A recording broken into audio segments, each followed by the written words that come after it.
vai ser candidato ou não? Porque o senhor, né, vou te chamar de senhor mesmo você sendo muito jovem. Senhor ou você? Você, fica tranquilo. Então vamos lá.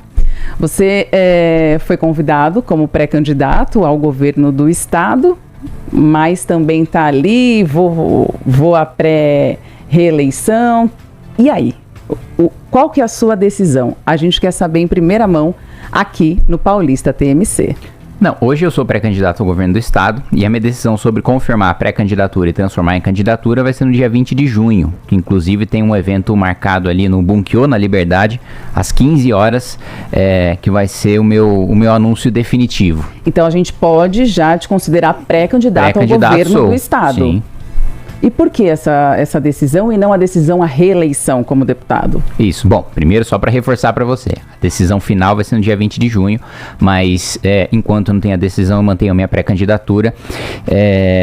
E a decisão é porque, primeiro, o estado de São Paulo é um estado importante demais para não ter um pré-candidato do Partido Missão ao governo do estado. E segundo, porque eu avalio que nós precisamos de uma mudança no estado de São Paulo. O estado de São Paulo é mais rico e mais produtivo da federação, ainda assim não usa todo o seu potencial, né? Anda de lado aí na educação, deixa a desejar na segurança pública. Eu acho que isso é um sentimento de todos nós, né? Da insegurança de se andar na rua, principalmente com roubos e até com latrocínios, né? Eu tive a oportunidade de aprovar recentemente, inclusive na Câmara dos Deputados, no Senado, e também ser sancionado pelo Presidente da República, projeto de aumento de pena para roubo, furto, receptação e fraudes virtuais, estelionatos, especialmente cometidos virtualmente. Então, fazia aí mais de 20 anos, pelo menos, que a gente não tinha nenhuma revisão na parte desses crimes patrimoniais, que hoje são os que mais afligem aí o cidadão, e eu acho que agora fiz o meu trabalho legislativo em relação à segurança, está na hora de fazer o trabalho executivo, está na hora de colocar essa lei em prática.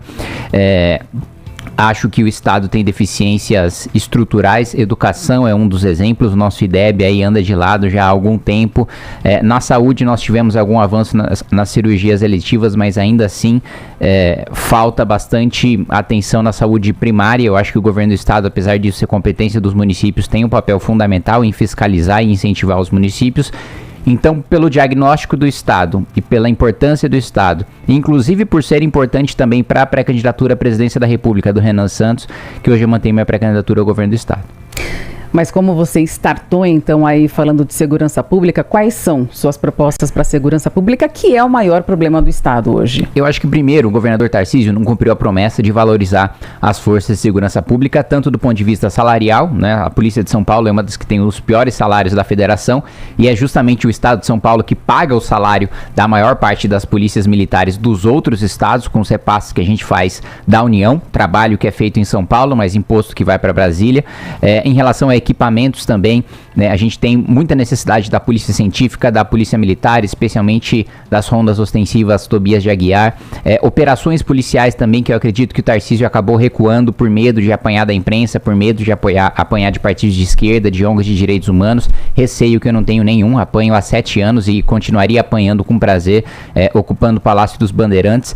Integração também com inteligência artificial e tecnologia. A gente tem hoje o Muralha Paulista, mas ele serve apenas para identificar veículos furtados, roubados com placas frias. A gente precisa estender hoje o sistema do Smart Sampa da cidade de São Paulo para todo o estado. A gente precisa cercar o estado com câmeras com inteligência artificial para que nenhum criminoso consiga entrar no estado de São Paulo e, se tentar sair, vai ser preso. A gente sabe que as cidades que adotaram essas câmeras hoje estão, e eu tive em São Caetano recentemente, lá tem o Smart Sanca, e as cidades elas têm conseguido melhorar os seus indicadores de segurança pública, só que esses criminosos vão para outras cidades, e eu quero que eles vão para outro estado, né, como governador de São Paulo, fazendo esse cercamento eletrônico, a valorização das nossas polícias, que, como eu disse, receberam uma promessa de que teriam uma valorização para cima dos governos tucanos, que nunca valorizaram de maneira justa as nossas forças de segurança, e investir bastante em tecnologia e inteligência artificial, na regulamentação da lei orgânica das polícias também, que teve uma modernização em lei federal das carreiras policiais, e infelizmente o governo do estado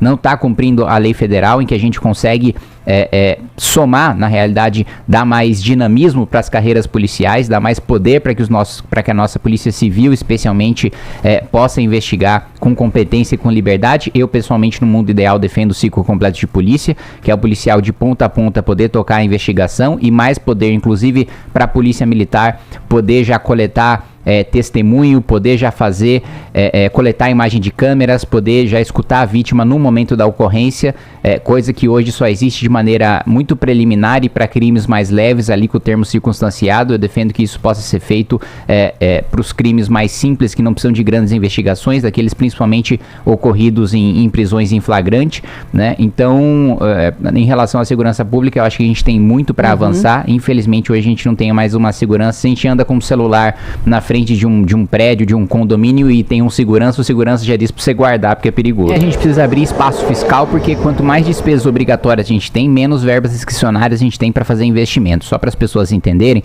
as despesas obrigatórias são o custeio do dia a dia, né? Pagamentos de pessoal, principalmente, previdência, coisa que não dá retorno no longo prazo.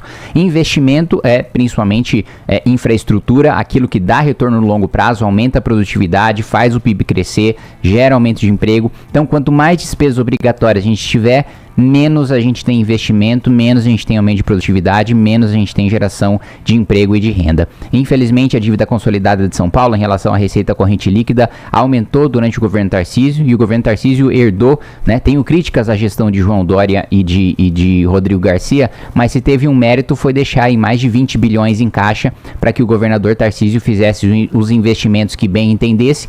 A maior parte dos empreendimentos de infraestrutura que foram entregues por essa gestão do Tarcísio foram assinados em governos tucanos, então houve pouca inovação nesse sentido. Então, abrindo esse espaço de um investimento discricionário, eu acredito que a gente possa, sim, fazer um programa principalmente de ampliação de metrô, que eu acho que é uma das infraestruturas urbanas mais importantes que a gente tem de transporte público no estado de São Paulo. E um outro ponto em relação ao transporte público, eu acho que um dos enfrentamentos mais importantes antes da gente começar qualquer discussão é tirar o PCC do setor de transportes. A gente sabe que tem uma força muito grande, uma atuação muito grande em empresas muito grandes que fazem parte de oligopólios muito poderosos e que estão nas mãos do primeiro comando da capital. Inclusive, eu vejo muito lobby em Brasília em relação à tarifa zero, e eu sei que isso, infelizmente, se for aprovado no atual cenário de oligopólio dominado em parte pelo crime organizado, é só tirar dinheiro do pagador de impostos para passar para o bolso do PCC. Então, eu acho importante a gente coordenar com o Ministério Público, né, principalmente com a Polícia Civil do Estado de São Paulo, para a gente desarticular o crime organizado em relação ao setor de ônibus, principalmente, e a gente flexibilizar também o transporte também para os ônibus via aplicativo, né? A gente tem na Europa hoje um grande movimento para você quebrar o modelo que a gente tem de transporte hoje em relação às reservas de mercado que a gente possui, para abrir a concorrência para os aplicativos. Eu acho que hoje os aplicativos têm, e muitas vezes, oferecido preços melhores e trajetórias melhores também. Falando em quebrar, vou quebrar agora a pergunta para passar para a próxima, porque tem muitas questões aqui, são muitas questões. Você falou que vai concorrer, então, ao governo, né, do estado, e você já afirmou que vai ser palanque para o Renan Santos aqui no estado, né? Queria que você me falasse sobre isso. Bom, primeiro eu tenho muita confiança de que o Renan Santos vai vencer as eleições. Todas as pesquisas agora, primeiro a Atlas, que é a mais precisa de todas, colocou ele com 7%. Eu acredito que ele vai crescer no próximo levantamento. Agora as outras pesquisas estão se corrigindo para colocar o Renan em terceiro lugar, né? Praticamente todas hoje, né, já estão colocando o Renan em terceiro. E primeiro, só o fato dele ter um nível de desconhecimento muito maior do que o governador Zema e do que o governador Caiado, já mostra que o nível de de conhece e vota dele é muito alto. Então o desafio do Renan é o mais fácil de todos, que é o vencer o desconhecimento. Cada vez mais ele se torna conhecido, quanto mais conhecido aumenta as intenções de voto, e hoje ele é um dos candidatos que tem a menor rejeição, e quando ele estiver no debate na televisão, todo mundo vai conhecer, e portanto ele vai ter um número muito maior de votos, vai ter esse terceiro lugar consolidado, esse terceiro se tornará segundo, esse segundo se tornará primeiro. Então é importante no estado de São Paulo que o Renan, né, possua um pré-candidato aí ao governo do estado. É o maior estado de todos, é um estado que decide a eleição nacional, e que o Renan terá uma agenda já tem uma agenda robusta aqui no estado, e terá uma ainda maior.